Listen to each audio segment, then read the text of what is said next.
I've been in Bali almost 2 years, and it was so amazing to, I guess, in summary, I don't really post much on Instagram. I post a lot of stories.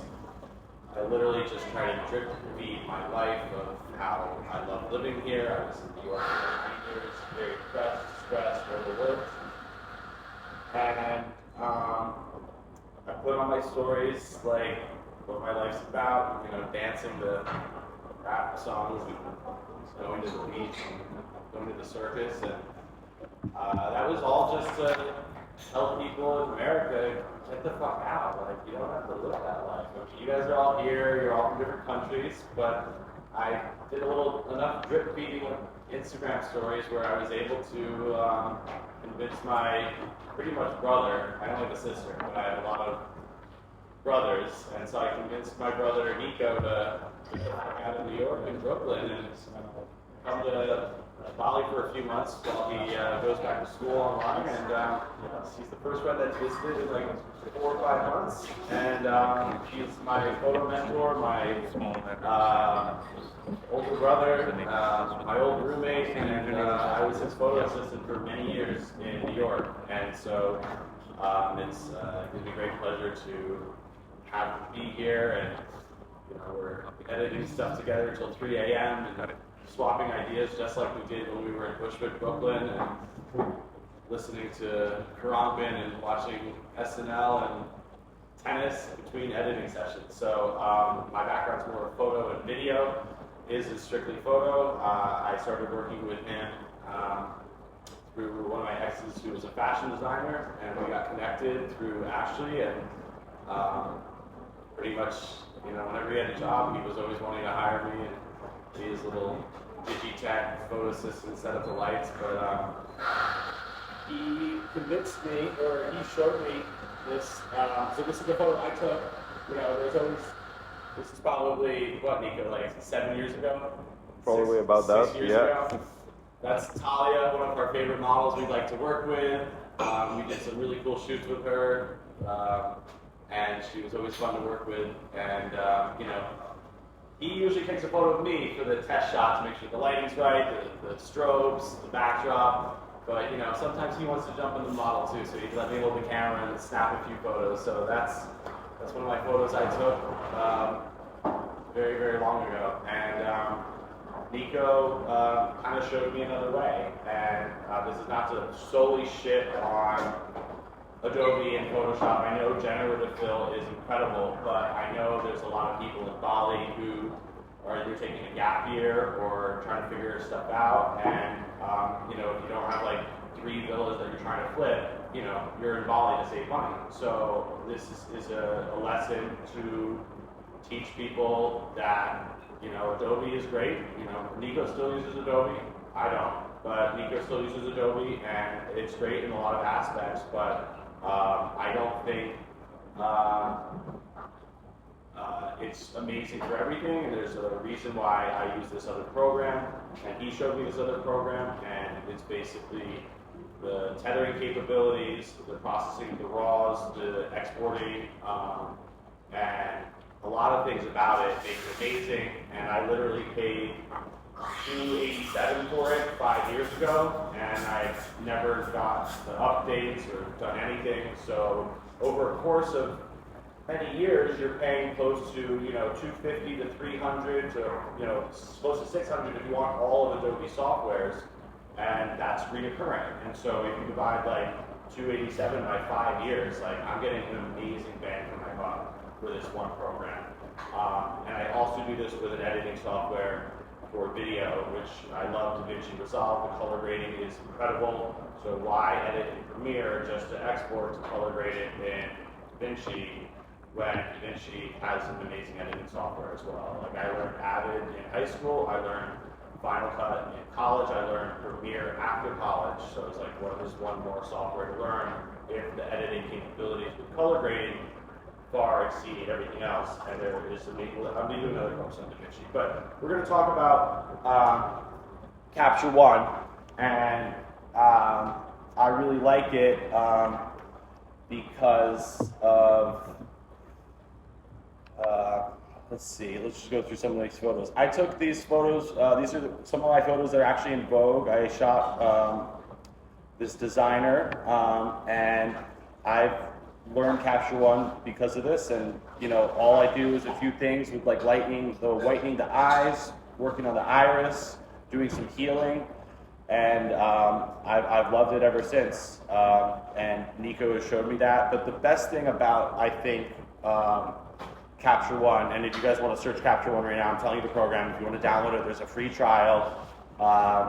And the good thing about it is the tethering capability. So if you're on set, the one thing I really hate about the process of choosing selects with a client is that you're going to shoot and they're going to look at your little LCD screen and then maybe choose what they want. And then you have to go home, export the RAWs as low JPEGs, upload them to either Dropbox or WeTransfer or Google Drive, and wait for them to select. So that's like almost a week of you wasting time when you could be making the selects on there. So most new cameras, you can tether to Capture One, and I was a digital assistant tech / photo assistant where I would basically be doing minor editing live for the client, because a lot of clients don't realize, like, oh my god, if you shoot this raw, oh my god, it looks like this, like the background's not white, it's a little bit yellow, or it's like this. So Nico, do you want to just show one of your shoots that we did? And sure. I'll keep talking, but so the tethering capability saves me so much time. It's sometimes annoying, like there's tripod stands made that have like a metal plate where a laptop can fix, and you need a long tether cable. That actually, you have you got that bag, the gray and red. So you'll need a cable like this, but you know, all Sonys and you know, new cameras are going to take this, and then you will be live editing. So this is the photo shoot. This is one of our favorite models we like to work with, called Morgan. And you know, the client, you want to make them happy. The client is going to have this judgment of like, oh my god, like I don't want to choose that photo because of the way it looks. But to show live editing, or like all I would do is like copy and paste these effects. That's Command Shift C, right, Nico? Right. So if you guys want to like get a free trial of Capture One right now, or take notes, I definitely recommend you to do that. The other good thing is like it's all modular too. So like you can change that. If you don't want to see white balance, if you don't want to see exposure, you can all change this. There's different layouts to use. But the rating system is great too. So live, while the client is not over Nico's shoulder, so he can focus on what he needs to focus on, they're over my shoulder as I'm doing quick contrast, quick, you know, maybe color temperature, quick highlights and shadows. And so to show the client live what it's going to look like, if you want to just do the before and after a little bit. Sure. So, you know, they're going to see that. And then just to give them the idea, obviously we're going to fix like the little creases here later, but just to show them, no, it's going to look like this, and then they're not going to have this opinion or judgment to not select the select because they didn't see what the possibilities are. So raw obviously is like 40 megs, 30 megs, depending on the camera. You're going to export to like 20, 15, 10 megs, and that is a large file. Like I said, if you're going to upload to Dropbox or Google Drive for them to see the selects at a low-res JPEG, that's really annoying. Can you go to the export settings real quick? So, and also the rating system. So as a client is like, ooh, I really like that one, I'm going to click 5 on my keyboard, and that's going to be 5 stars. Or she's like, oh, I kind of like that, so I'll do 4. And then by the end of the shoot, or while Nico's having a cigarette break, I'm going to go with the client and look over through all the 5 stars and the 4 stars. So by the end of the shoot, all the selects are chosen. It's just done. And so we don't have to do this back and forth. Oh, which ones do you like? We don't have to do this exporting. So the great thing about it as well is the export setting. So if you see, there's like Instagram optimization, there's quick proof, there's, you know, web use, and you can change all that. So like quick proof is what I would export before I was doing tethering. So I would, you know, it's 30 megs, 40 meg for a RAW. I export it to like 1 meg JPEG, so it doesn't take forever because you all know how Bali internet is.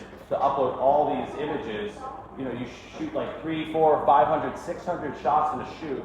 The client's got to go through all of that just to choose like the 30 photos they actually want editing. It's such a waste of time. So also, you know, you want to not show like your client like blinky ones to the bad ones, and then you have to kind of like go through everything, and I'll be rating like 4 or 5 stars, and then only export the 4 or 5 stars in here. And the renaming capabilities are amazing, where you put the renaming.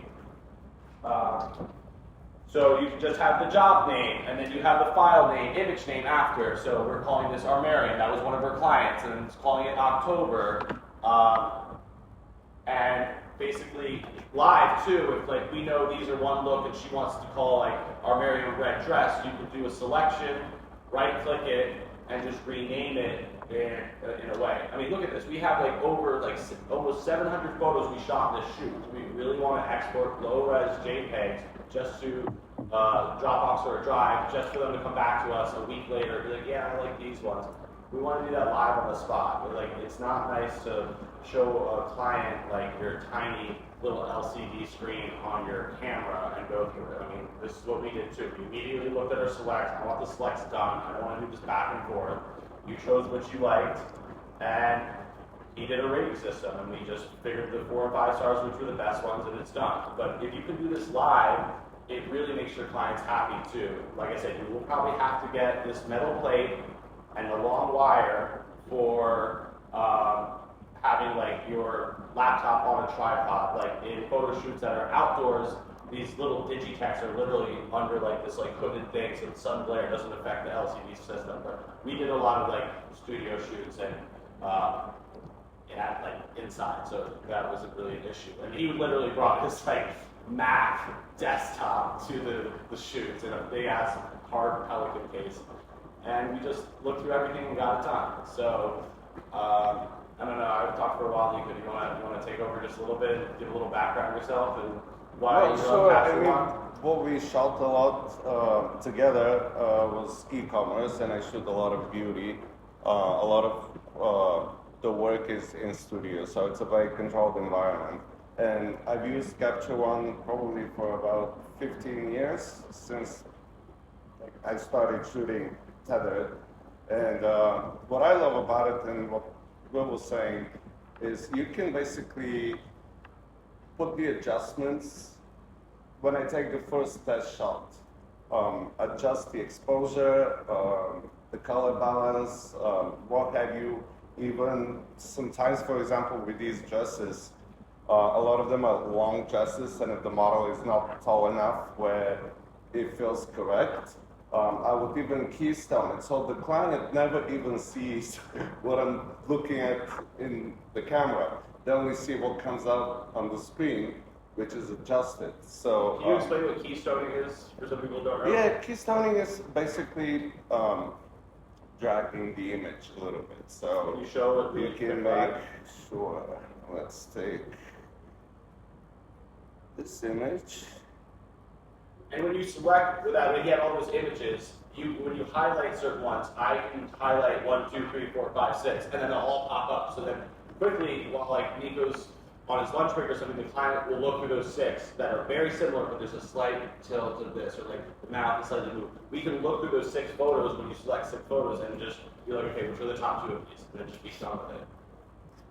So basically, yes, Morgan probably looks in reality like this, but then with the keystone, she gets a little bit taller. So especially when we're shooting long gowns, that just helps. It just looks better in the frame. I've had clients who will be like, I want to live in this dimension. I want to exist just like that, just because they look taller and slimmer. What other things do you love about Capture One that I haven't mentioned so far? I mean, definitely the processing. You can, once you have your selects, you can process into TIFFs, you can process into JPEGs, you can change the file size.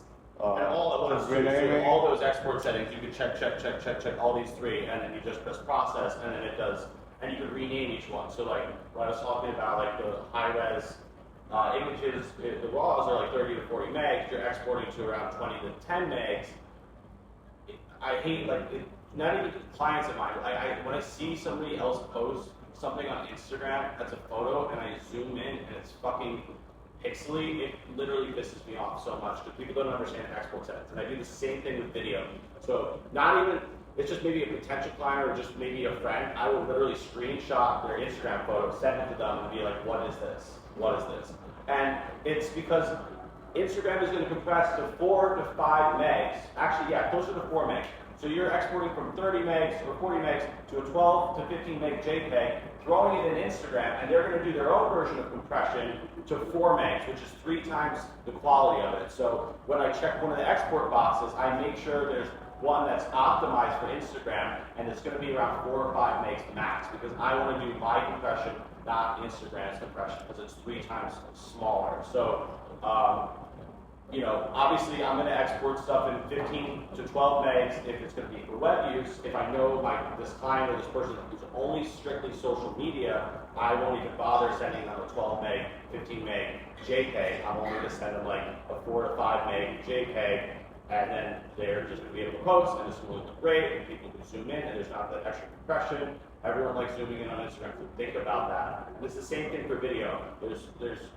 Instagram's going to compress maybe at 1080p.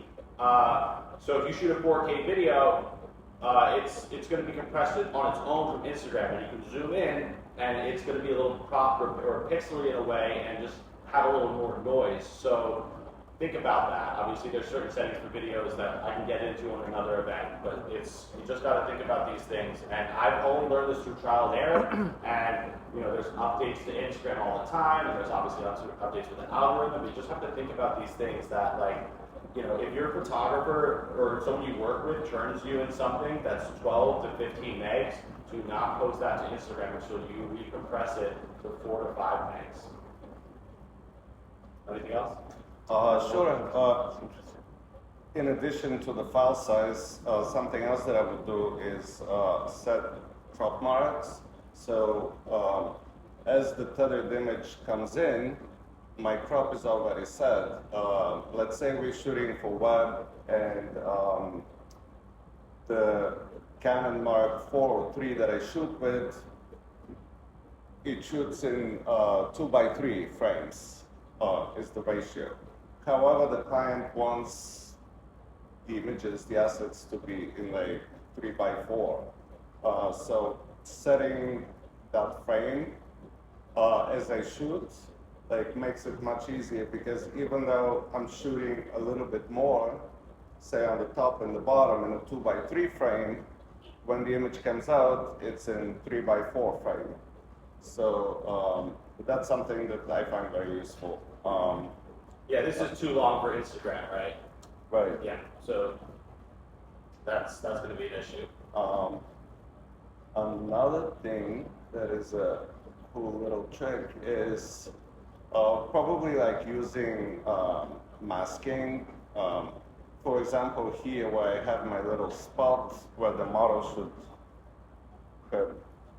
should stand on the seamless. Yeah, a little tape just so she hits her mark. Yeah, that can be photoshopped out within the software without going to Photoshop, opening the image, and doing it for every image. Yeah, it's like it's a good combination between like Lightroom and Photoshop, but I'm just in awe that people are okay to pay $200, $300, $400 a year for certain Adobe programs, and then that's every year. So, like I said, he still uses Photoshop. There's some great stuff with generative fill, but yeah. Do you want to do like a little talk about the layers? So layers are like similar to Photoshop, but it's like a good combination between Lightroom and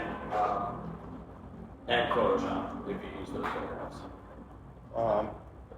Yeah, of course. I mean, like with adjustment layers, you can copy and paste and apply to any of the images. Another thing that I wanted to mention before that, say with still life shoots, say we're shooting countertop, and sometimes the camera is on a photo stand looking down at the countertop.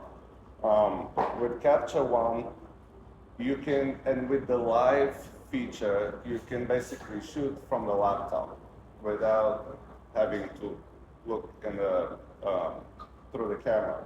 So when the camera is tethering and is connected, which we don't have right now, normally you would have the shooting option.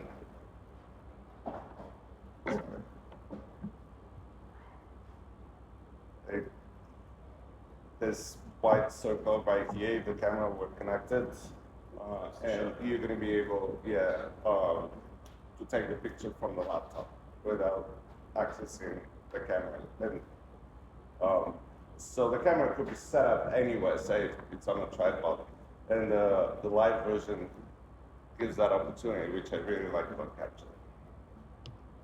Do you want to do like some live editing with some of the layers, and then I'll get into it, and then we'll get into Q&A?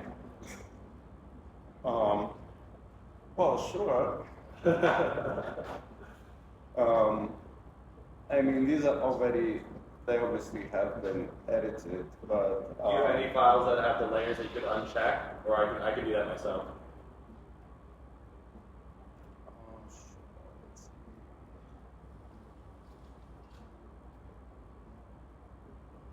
Has anyone here heard of Capture One at all? No, nobody? It's a Swedish program, actually, right? Sweden? Yep.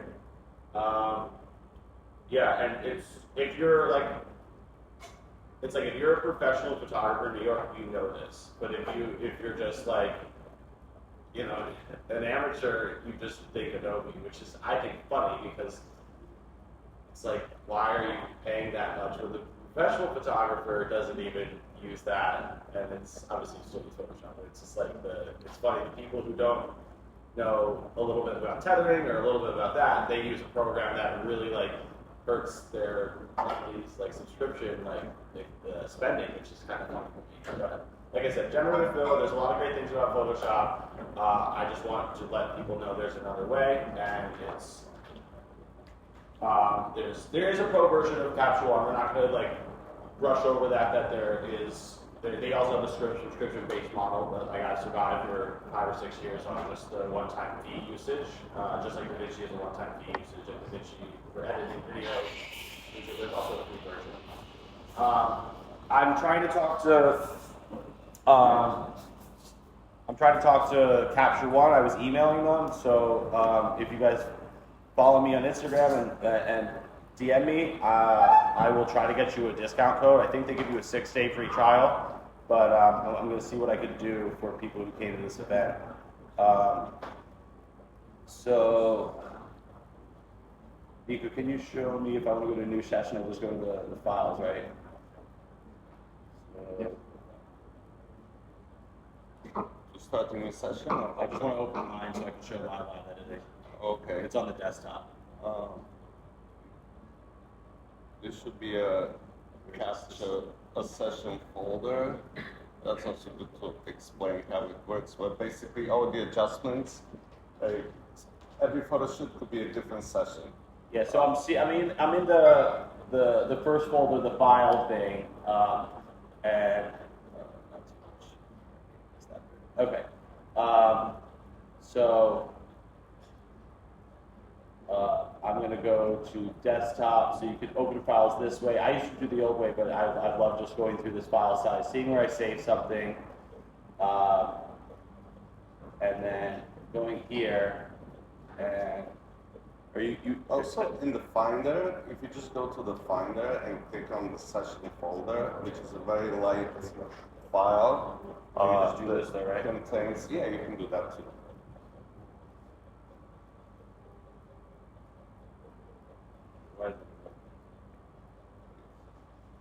See, for example, if I go to my See how I just clicked on Armarium on that little session folder, and it opened that particular session. So if you go to your desktop here, this one.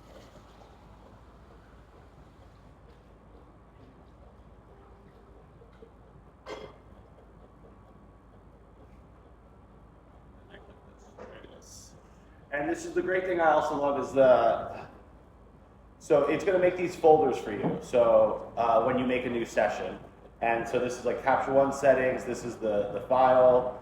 This is the output. This is the selects. This is trash. So as you delete stuff in Capture One, it's going to bring it to this trash folder. So it's not going to go to your trash folder and be deleted, but you just don't want to get all these blinking shots of the client or blinking shots of the model. You just delete those. It's going to be saved into this folder, and then your selector is going to make it a folder, and then when you export, it's going to go to output. Obviously, you can change this setting if you want to like export to a different hard drive or your downloads, because it's just easier for you to organize in your downloads when you like airdrop or send to clients. You can change that, but this is the output that I've exported before. So we'll just do a quick live editing, and then we'll get to some Q&As. So this is a friend of mine I did some like headshots for.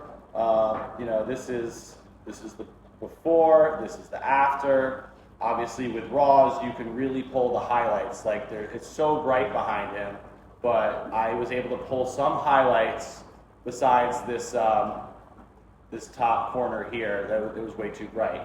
But even his face like is pretty dark, but I was able to pull a lot from him shadow-wise. So basically layers, I was saying is like Capture One. So basically what I work with here is I got iris, whites of eyes, clone, heal, and background. So the background, and each one of these you can change the opacity. So like I healed a lot of his face, but I'd like to not over edit. I want people to look real and look natural. But if I pull the opacity down, you could see a little bit comes up around just maybe like a pimple. He had like a cut on his lip, and I was able to do that pretty quickly. So if we just take a look at his lip here, basically I can go to mask, and that's what I basically did. The M is mask. So he literally had a cut here, and he had like a raised thing above it. So I literally, with healing and cloning, I was able to do a good combination of that. So if we take that off, he has his cut right here, and then if I take cloning off, we can see it's raised a little bit here as well. So he got hit by something or punched. I don't think he got into a fight, but like I'm not going to throw him under the bus. But so the combination of the cut here and the raised thing here was a combination of cloning and healing. And so with healing, I fixed the bottom part. With cloning, I extended the lip, which is like stamping them. It's just like Photoshop. And then I smoothed that out, so it doesn't look raised. It was very minor, but like these things, if it's a headshot and it's like belly button up, I like to fix this. If it's a wide group shot, I'm not going to do this stuff except for maybe a few pimples and under eye stuff. So that's really all I do is just I do some healing and I cloning, and I do some under eye fixing, but not too extreme. And so you can see the heal again. It was a little bit here. You just press M and you see what you masked out, and I do the whites of the eyes a little bit. It's very subtle. It just I don't want to over I can show you really quick. I don't want to do something so crazy where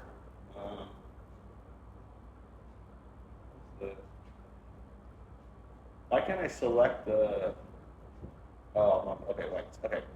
There, so like I'm not gonna go like super crazy bright with.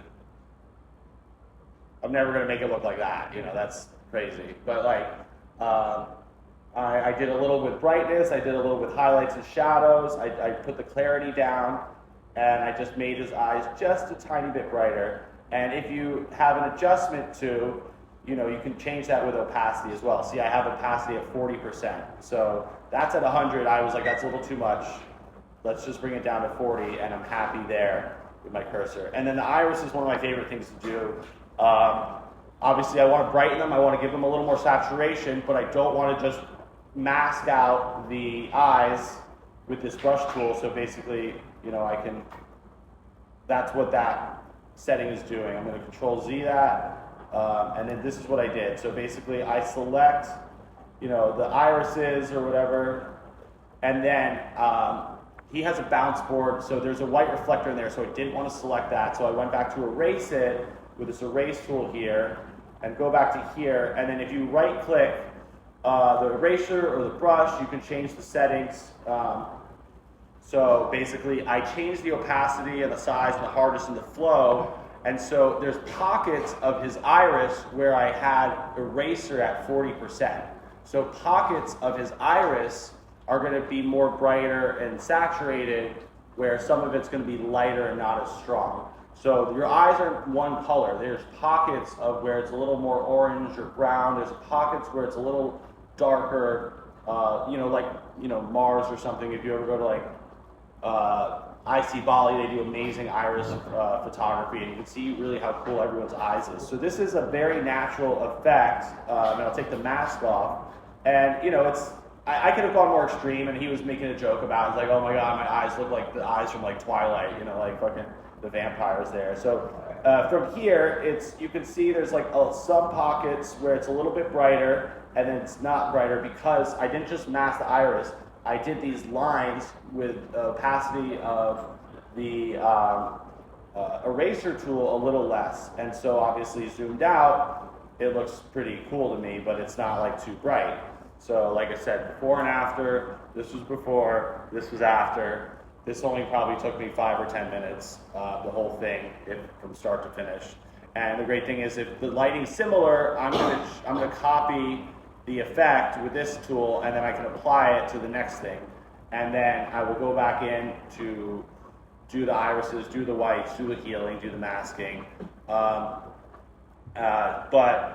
also, like that's the original raw, and that's edited. And also another good tool about this is that like you can save these presets. So like I have, like if you go to a layer, I have settings that I've saved that are irises. I have settings that are saved for what I like to do for the whites of the eyes. And if I'm on that one of the layers, like irises, and I just retitle these. You just add a new layer with this plus icon. You could do the clone, the eraser, the heal, and it shows you kind of what you can do here too. If you just drag your thing over it, gradient mask, gradients, magic, brush, and that's kind of it. Anything else, Nico, or you want to do some Q&A? I'm good. Q&A sounds good. Okay, cool. So I'm going to stick around a little bit and do a little recording this way.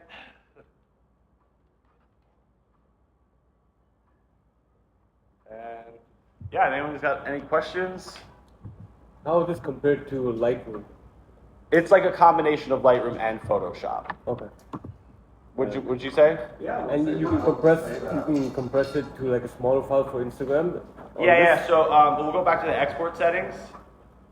Yeah. And so over here, you know, we have, you know, full size for web use. So like you want to, you know, web pages are going to be, you know, big, so you don't want them too compressed. Yeah. And then you can see the location where it is. You can see the format size. You can see the summary, and you can see the naming.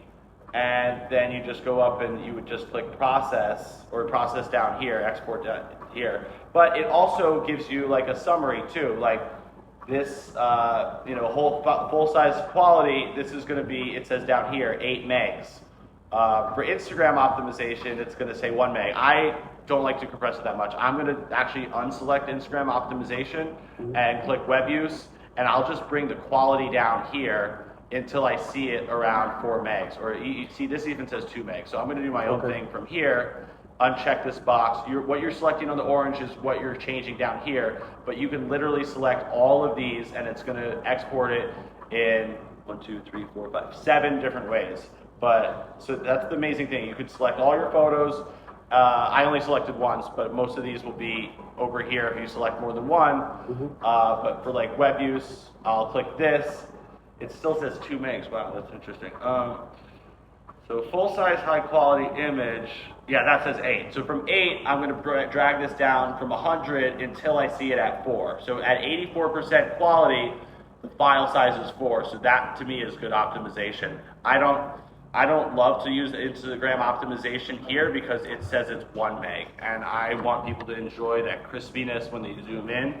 So even Capture One, I feel like could be updating that a little more. But you just have to know what you're doing, and it is trial and error. I feel like I'll post something and I'm like, fuck, that looks like shit. I'll delete it really quick and then I'll go back to my F-Work settings because I'm a perfectionist about that. Can you use it for video editing as well or no? No, just photo, but I'll do another course on DaVinci because it's amazing. Any other questions? Is AI incorporated anyway? I think the newer ones are the subscription model is, right, Nico? Yeah, they incorporated very similar to Lightroom. Yeah. Yeah. But that would be the subscription-based model, Capture One Pro. But the newer ones are pretty amazing though, and it's a one-time fee, so just check it out.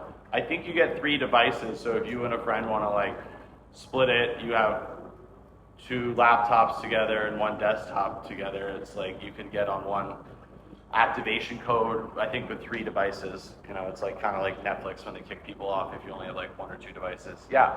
Is it Windows friendly too? Yeah, right? Windows friendly? Yes. Yeah. How about the color? Sometimes the color from Windows is like different than colors in iPhone. It depends on your monitor, I guess. I use an external monitor at home, but I just have to make sure it looks like how I want it to look with the output. But I've had to also just learn trial and error with that. So do you use an external monitor? Yeah. So you have to go. I know the settings on Mac, but like if you go to System Preferences and Display, we can change. Right over here, it says optimize for Beyond TV, and then, or we can optimize it for MacBook. But I've seen when I attach to my external monitor, it gives me like almost 7 options on Mac. So optimize for this, optimize for that, and then whatever. I love Mac. I mean Mac and Apple, they can mess up and fuck up a lot of times with certain things. It's going to get slow if you update the operating system. But I'm stuck with Mac because I love AirDrop and I love. Some other things about it, like just how seamless it makes it if you have other Apple products. So like they kind of got me. So if I export really quick, AirDrop to my phone, okay, it looks good. Okay, I'm happy to post it. Anything else? Yes. I'm obviously not a photographer, but when you were editing Max's eyes, you selected his nose. I did. I don't think I did. You did something around his nose where it highlighted and then you went back to his eye. Oh, I must have clicked a different layer of the heal tool. So we can go back to here. I was drawing around there. I was just trying to show you that if I'm on iris, the check mark, if I'm on the brush tool, and I click this, then I'm drawing there, but I just Control Z'd it. Oh shit.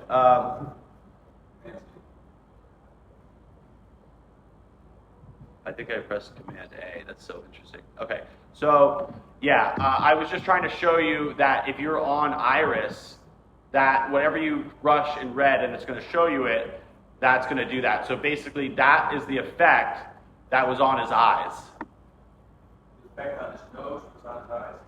What I'm showing you with the brush is what's on his eyes. But I Control Z that really quick. And then I just went to the erase tool. And then I can get rid of that. Oh, the opacity is messed up. So bring the opacity up. But I'm just showing you that while I'm on that tool of iris, that's the effect. You could draw, but you have to remember that that effective iris is all these things. It's the exposure change, it's the brightness change, it's the saturation change, it's the clarity changed. But if I go to the whites of the eyes, we see that it's the exposure up a little bit, it's the highlights up a little bit, it's the white up a little bit, clarity is down. And then obviously under the clone layer, I can see when I click M, I can see I did a little bit of the top of the lip so it doesn't look raised. M is just for mask. When I go to the heel layer, I can see everything I did. And it's just bringing stuff from other places to do that. And I just don't click M and it goes away, but it will show me what I did. One other thing, let's just do a new layer. So adjustment layer, let's just call this skin. One thing I like to do, it's like, I don't like to over retouch anybody. I'm not like in the beauty, like makeup world where I do that. But one thing is like clarity is really good to just do a mask. If I want to just do like a smart mask, let's say I bring it a little higher. And okay, so it selected that already. Let's just, yeah, so that's better. And I'll just do a little more brushing there. That's too much. Okay, so it's just getting these highlights. Let's go here from now. Sometimes I literally just like to draw myself. I don't love the magic erase, but I can just do a little more here. And so if this is selected, actually let me go to E for erase. Let me get a little of his lips out. This is selected. What I like to do for this, I'll take the M away so we don't see it. I just like to bring clarity down. It just smooths everything out in a way. I mean, obviously that's almost like a fucking TikTok filter, so that's way too much for me, but like let's bring clarity down to like -29. And that's like a little more smoother. And then obviously we go back, we bring the opacity down to that. So there's a little more pores around his under eyes and I bring the opacity back up. It just smooths it out just a touch. I'm not going to do this crazy retouching work that all these people outsource their work to like India or another place just to get this done because they're just like really quick at it. What about the right side of his head now that it's kind of washed out? Right there. Yeah. This right here? All right. This, Yeah. I mean, that's just the light. I mean, if you look at the original, it's blown out there too. Sure. But can you make it a little more? If it's not white, like over here, if something's bright, it's like it's hot. If it's too overexposed, you can't pull those whites. But with the before and after, I could pull these whites over his shoulder and the highlights because it's a raw image. But I don't want to make this lighter. I like depth. I think this is an interesting image because I framed him in a way where his cheekbone is against this lighter side of this wood panel. So if I framed him against the flowers or this darker side, that would be a similar color temperature. So one thing Nico always taught me when we were working together is like, you think a photographer's job might be easy because, they have a photo assistant, they have the lights, they have all this, but he taught me that basically you are in charge of when to shoot. So if the model's not ready and you hit the shutter a second off, it's that intuitiveness of just being like, shoot now. Or I always do something where I look at every four corners of my frame, of my viewfinder before I snap. I can crop and post, I can do all this shit, but like, I want to frame stuff where everything is aligned to me. So just me moving like a half a centimeter for a little bit to get his cheekbone against this white panel, it gives them that separation instead of his cheekbone being against the green or the darker part of the wood panel. And this is like kind of rule of thirds, this leading line with the line. There's separation over here against the backwood panel. There's a triangle here, which I love triangles. There's a triangle here. So I'm looking, before I snap, I'm looking at every four corners of every image. And there's other versions of this that I didn't 5 stars, so you didn't see. But I guess we can go down like this. This doesn't look as good, right? Like he has separation from the back, but that wood panel, I love that. And I love how there's glow on both sides of his face. There's like, he's darkest around his cheekbones, but when you have lighting on this side and this side of your face, I think it's like really cool to have something that pops a little more. So like this was a little different too, but the one we selected was one more similar to where he had separation. So people think they're, you know, they have a good eye, then this is something you should be thinking innately, or it just should be in your blood. Like some people only have an iPhone, they shoot great photos. You can shoot RAWs on the new iPhones, but do you know how to frame? Do you know composition? And then obviously it's a whole other skill to edit. Anything else you want to add, Nico? Well, yeah, for sure. You know, I always like to look at when I take photos for some sort of magic in the frame that often is kind of instinctual. So yeah, composition, you know, and like tiny little adjustments. You know, it's kind of instinctive, and it's when you work with models, it's obviously the two of you are taking the pictures, the person in front of you and the photographer. So yeah. Yeah, exactly. But you've hit your 1,000 hours like by like 2001, if not earlier. Like people. I always say you gotta hit your 1,000 hours of something. You're an amateur until you pass 999 amount of hours of doing anything. And so I had this knowledge that I thought was like everyone knew, and then I started doing these iPhone photo courses from a photographer's perspective of how to take better photos and stuff. So it's just these little things that I don't know. I knew I was meant to be behind a camera. I had this tick growing up where I would stare at a stranger 4 or 5 or 6 years old, and I would close one eye or something, and I didn't realize I was framing like that telephone pole to that back of the building.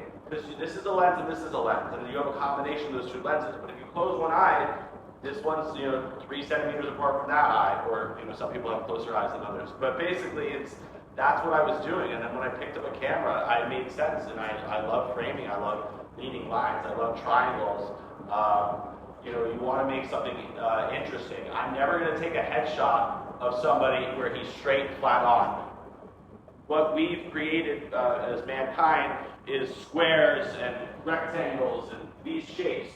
But to shoot somebody straight on is never attractive. Like, unless you're modeling a dress. I have one shoulder a little closer. That gives depth. I'm not going to shoot somebody straight on because it looks like a passport photo. You know what I mean? Like, I want to just give a little depth perspective.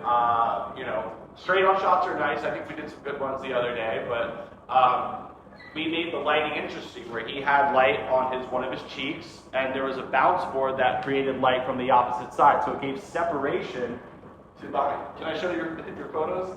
Okay, fine. Does anyone have any questions while I pull Naz's photos up? Sorry? Thank you. We didn't make a camera presentation, and we were like, oh, let's just wing it. Yeah.